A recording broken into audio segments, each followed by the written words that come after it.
y todo eso es posible porque adentro nuestro funcionan estos mecanismos homeostáticos que mantienen las condiciones internas relativamente estables.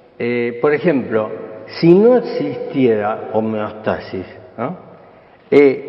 Un trabajo muscular de 20 minutos de duración aumentaría la temperatura corporal en un grado tal que produciría la coagulación de las células y la muerte en 20 minutos. O sea que nuestro organismo justamente puede, en base a que tiene estos mecanismos. Pero ojo, y esto lo que decir de entrada, estos mecanismos tienen límites, no se pueden usar todos los días, todo el día.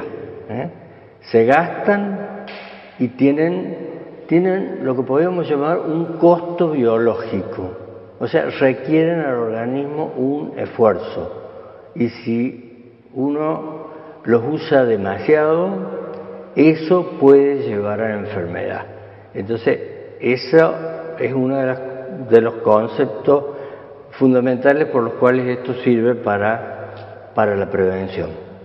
¿Cómo funcionan los mecanismos homeostáticos? Todos estamos acostumbrados a ver cómo funciona un termostato. En la heladera uno le fija un cierto valor de frío, entonces el motor funciona hasta que enfría hasta ese punto y ahí el motor se para. Cuando se empieza a calentar de nuevo y llega a cierto punto, el motor arranca de nuevo. Y así va y viene, de modo que mantiene dentro de la heladera una temperatura constante. Eso es exactamente lo mismo que pasa en el organismo. Entonces, funciona. Tenemos en el organismo distribuidos receptores. Seguimos con el ejemplo de la temperatura. Nosotros tenemos en la piel, en la nariz, receptores de temperatura, que lo que hacen es captar cómo está la temperatura afuera, en el aire ambiente. Y de eso informan al sistema nervioso. Todos los mecanismos homeostáticos en general se controlan desde el sistema nervioso. Y de ahí, entonces, hay un centro de control que si detecta, por ejemplo, que la temperatura está aumentando, manda una orden, un ejemplo, a las glándulas productoras de sudor para que aumente la producción de sudor. Entonces, se produce sudor, se elimina sudor, eso enfría la piel. El detector que había detectado que la temperatura había subido, ahora siente que ya bajó y entonces avisa al centro y así en forma continua se mantiene ese ciclo. O sea, siempre tenemos un receptor, un centro de control y lo llamamos un efector, o sea, el que hace la acción contraria. O sea, esto se llama en la jerga un mecanismo de retroalimentación negativa. O sea, el efecto es lo opuesto a lo que se detectó. Se detectó frío, se va a producir calor. Se detectó calor, se va a producir frío. Este es el principio básico con que funcionan los mecanismos homeostáticos. Ahora, nosotros no estamos pensando todo el tiempo en esto, ¿no? Ni tampoco lo hacemos porque nos damos cuenta y hacemos fuerza para transpirar. No. Como vemos ahora también, los mecanismos homeostáticos son automáticos, son independientes de la voluntad. Funcionan a través del sistema nervioso, pero no de áreas conscientes del sistema nervioso. Y una cuestión importante, que la digo continuamente, tienen límites, ¿no?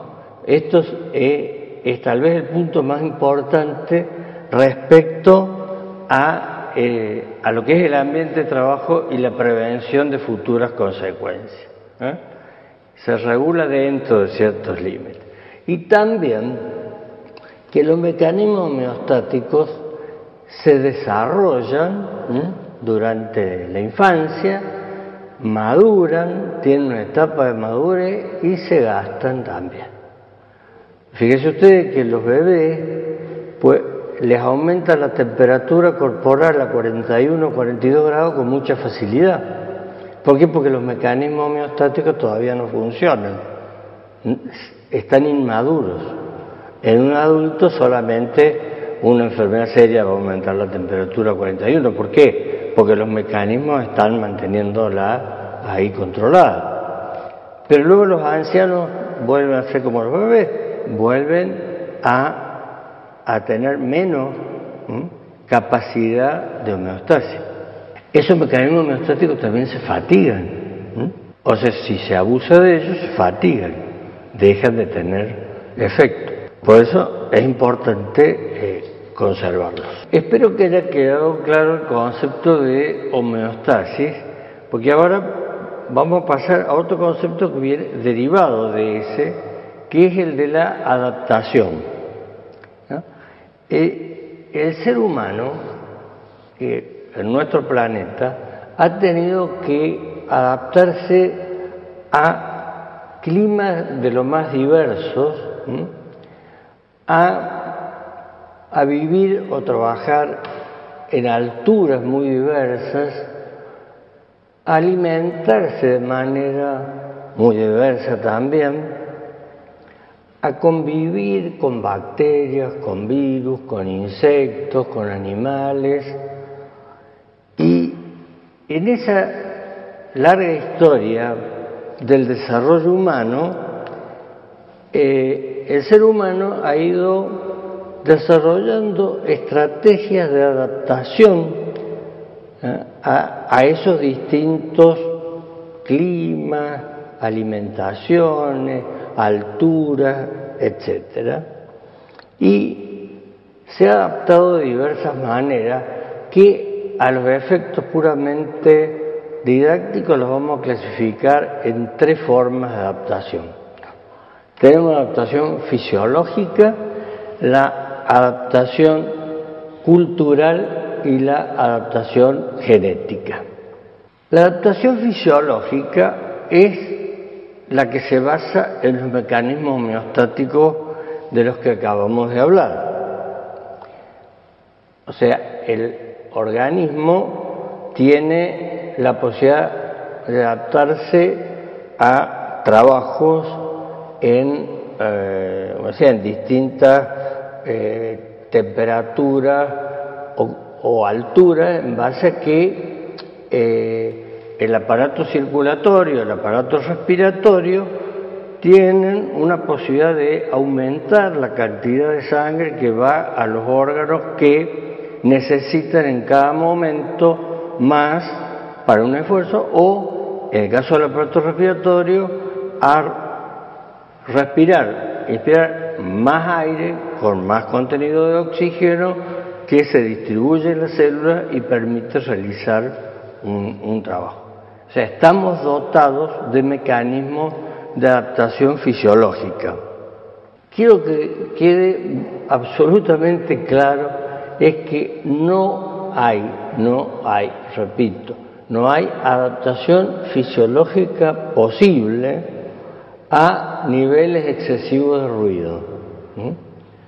Yo he escuchado muchas veces a trabajadores que están en ambientes muy ruidosos que dicen, no hay problema, yo ya me adapté.